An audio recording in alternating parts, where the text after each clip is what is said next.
Bismillahirrahmanirrahim. Assalamualaikum warahmatullahi wabarakatuh. Selamat datang teman-teman di dalam Ramadan series kita dengan tema Beningkan dari Hati. Nah, pada kesempatan ini saya pengen sharing sama teman-teman tentang hal yang paling penting dalam menata hati ataupun membersihkan jiwa kita. Disebut oleh ulama dengan istilah madakhilus syaitan ilal qalb. Penjelasan tentang jalan-jalan masuknya syaitan ke dalam hati manusia. Syekh Said Hawa menjelaskan bahwa hati itu seperti sebuah benteng. Jadi kalau ada kerajaan, maka hati adalah benteng dari kerajaan itu.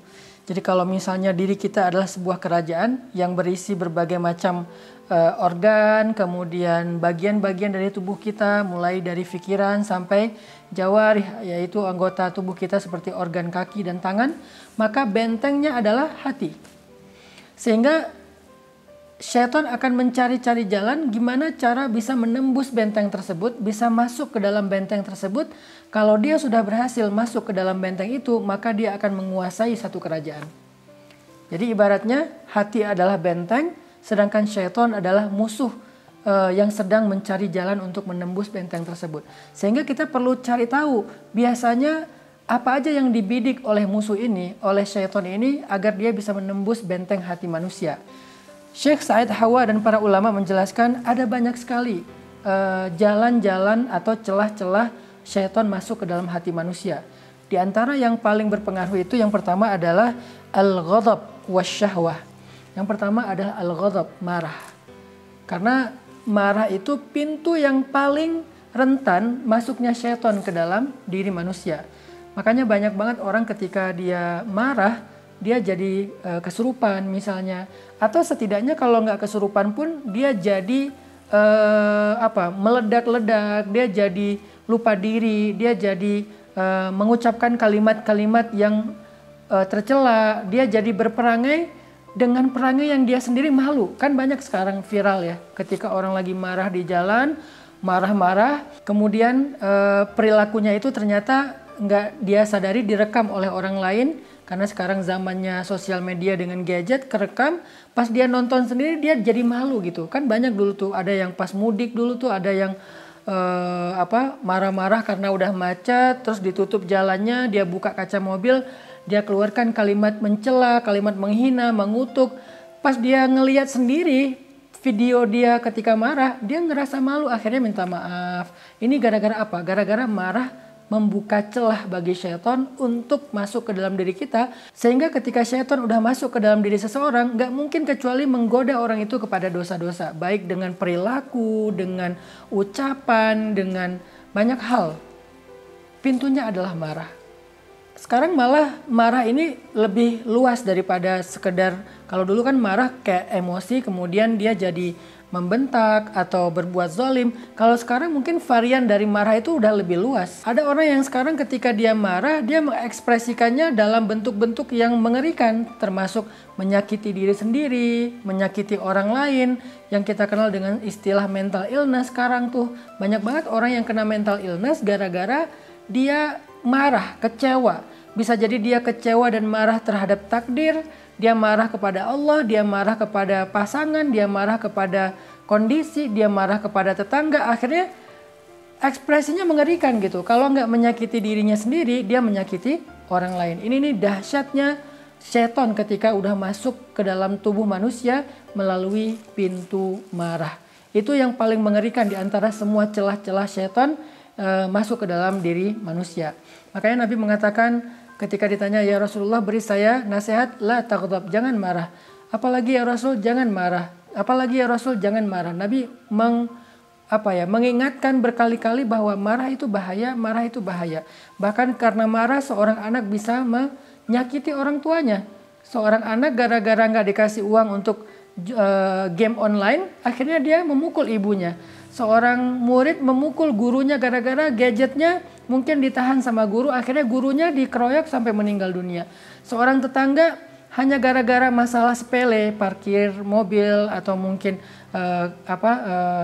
masalah anak, masalah hewan peliharaan dan seterusnya, akhirnya jadi ribut, bahkan ngeluarin pistol segala macam.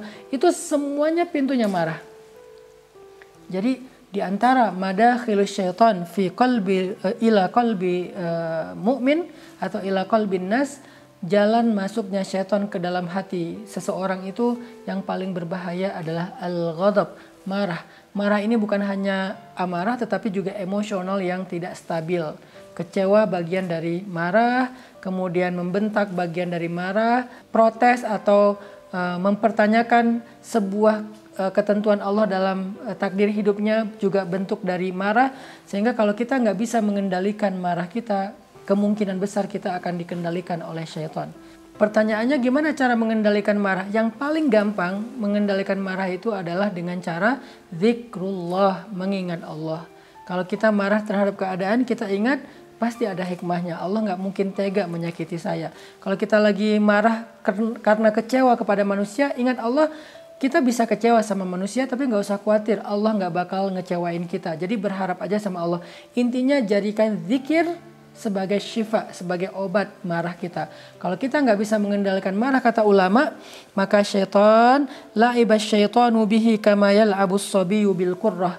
Jadi syaitan akan mempermainkan kita seperti seorang anak kecil bermain-main dengan bola.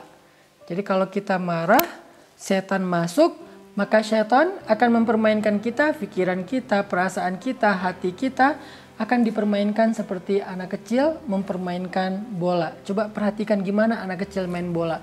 Sekali dilempar, sekali diinjak, sekali gelinding dan seterusnya. Karena mudah sekali buat anak kecil mempermainkan bola yang ada di tangan mereka. Maka semudah itulah syaitan mempermainkan manusia karena marahnya. Yang kedua, kata ulama, madakhilus syaitan ila qalbin nas, jalan masuknya syaitan ke dalam hati manusia itu adalah syahwah. Syahwah itu bahasa kita mungkin syahwat. Syahwat itu nafsu. Terutama nafsu yang berhubungan dengan kebutuhan biologis. Nah, itulah kenapa Islam mensyariatkan pernikahan, dan salah satu di antara tujuan pernikahan itu adalah supaya laki-laki menjadi tenang dengan kebutuhan biologisnya karena sudah bisa disalurkan secara halal dan berkah kepada istrinya yang sah. Itu salah satu tujuan dari pernikahan. Jadi kalau misalnya ada cewek bilang gini, lo mah nikah karena nafsu. Ya emang, nikah emang karena nafsu. Kalau nggak nafsu, maka pernikahan buat dia bukan sesuatu yang sangat membutuhkan. Walaupun tetap cinta, walaupun tetap ada tanggung jawab, ada sisi akhlaknya, tapi tetap aja salah satu di antara alasan Islam mensyariatkan pernikahan, terutama buat laki-laki, adalah untuk menyalurkan kebutuhan biologisnya secara berkah dan halal.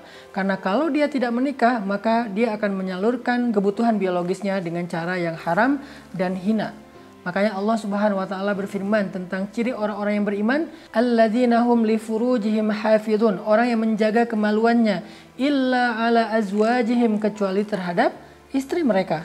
Ini artinya bahwa salah satu tujuan mereka menikah, seorang laki-laki menikahi perempuan itu adalah illa ala azwajihim, supaya mereka punya istri untuk mereka menyalurkan kebutuhan syahwat ataupun biologis mereka dengan cara yang Allah ridhoi.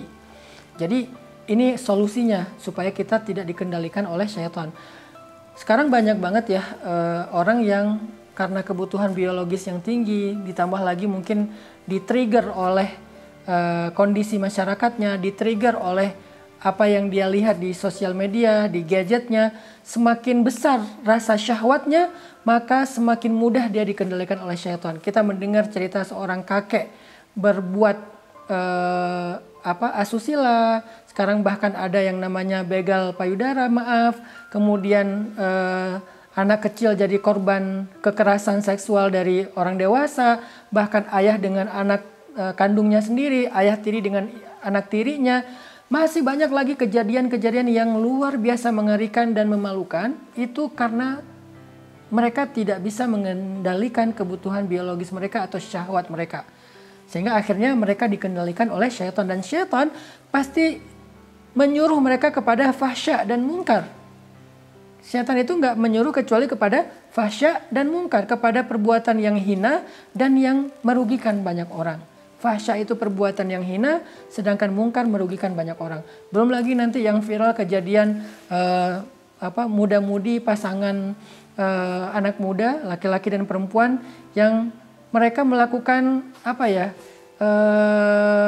perilaku yang sangat tidak pantas di tempat umum. Mereka lakukan di pinggir jalan, di kebun, di depan stasiun, bahkan di halte, di banyak tempat, seolah-olah mereka bukan lagi manusia, mirip dengan hewan-hewan ternak yang melakukan dimanapun. Kenapa hilang rasa malu mereka?